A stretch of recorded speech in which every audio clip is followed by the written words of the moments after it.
Hi there. My apologies for this gap in my reviews. There has been a health issue. I tore a ligament being adventurous while traveling in Kashmir. Luckily, it wasn't that serious and I'm back to normal.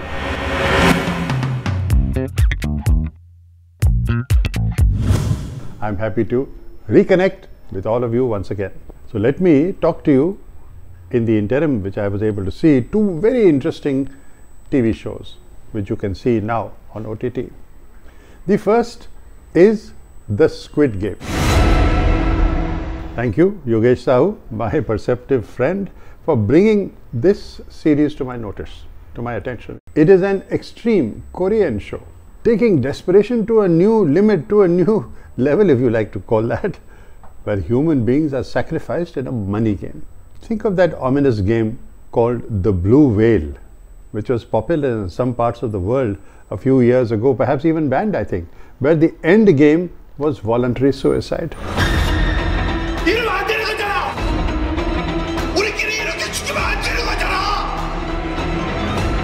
게임을 거부하는 참가자는 탈락으로 처리된다.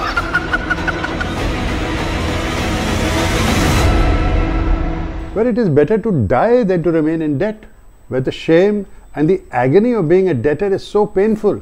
Perhaps is it so more in Korea that death is preferable? This is an argument made convincingly by The Squid Game, and you must watch this absorbing but disturbing series on Netflix. Now the second series which I would recommend to you, which you can see it after this if you like, because this is a 10-part American mystery comedy, so you can relax. It's called Only Murders in the Building. Created by Steve Martin and John Hoffman. You can see it on Disney Hotstar.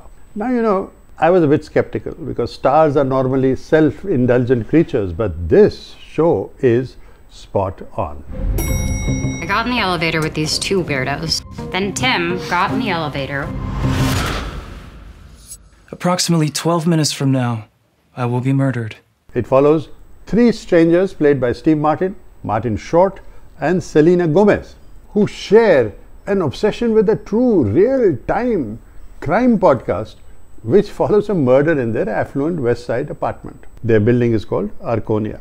We should do our own true crime podcast. We're gonna go down there and look around for clues. You want to come? Now these three neighbors decide to start their own program covering their investigation of the murder, which begins as a flop podcast with probably 1 or 2 viewers only, but it ends up with each of them discovering their true personalities. That's very interesting. And Only Murders in the Building is the perfect screenplay with edgy conversation, points on acting, and with each character totally real, totally memorable. Take it from me.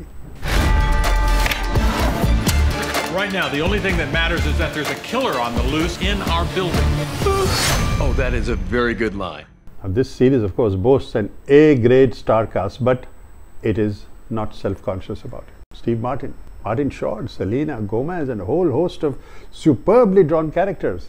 But no one is over the top or is even given extra time. Unlike, I must tell you, a boring, long-drawn film that I saw recently of a con man produced and directed by Robert Redford, the great Robert Redford.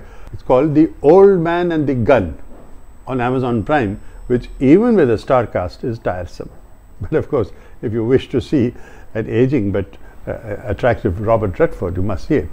But in Only Murders in the Building, even an improbable gig with superstar singer Sting comes across as deadpan hilarious. How did they manage all that? Of course, it's a star show. Steve Martin, Martin Short, Selena Gomez are also executive producers of the show, so you can bet it was run as a tight ship. It's so hot in here. Do we have to do this in a closet? The acoustics are better. And trust me, you need acoustics. I'm gonna pass out. You lose your heart to each of them. They are fallible human beings like you and me, like me if you like. If one must choose, the most inspiring of the three for me is Martin Short as the failed TV producer. Do I see myself in it? Followed by Selena Gomez living with a dark secret, and Steve Martin reliving one long forgotten TV hit Brazos The people remember the name but don't know what it was all about now. But an interesting angle for Indians is the music by Siddharth Khosla. Yes, you heard it right. Who is Siddharth Khosla?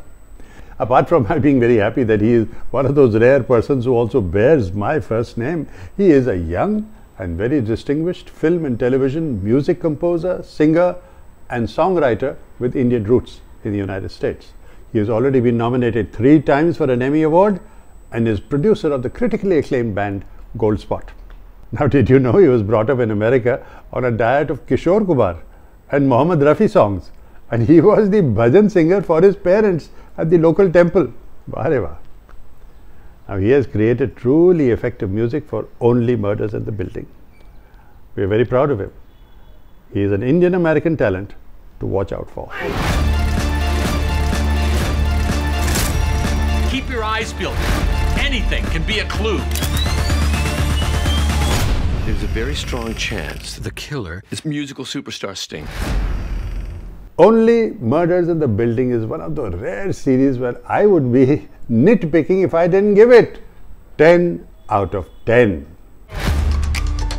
Okay, 9.5 out of 10 because of one little weak spot that you may spot yourself, but that does nothing to lessen your enjoyment of the series. So 9.5 out of 10, you will savor every minute of the revelations of this bumbling podcast that believes, contrary to all evidence, that an obvious suicide is actually premeditated murder.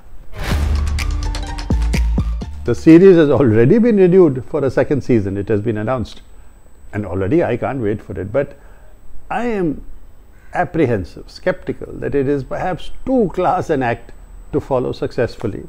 So I would suggest watch it now, enjoy it now on Disney Hotstar, and follow me now and subscribe to me now on YouTube to help me continue with my own class act, I hope, of an interesting review for you every week. Thank you.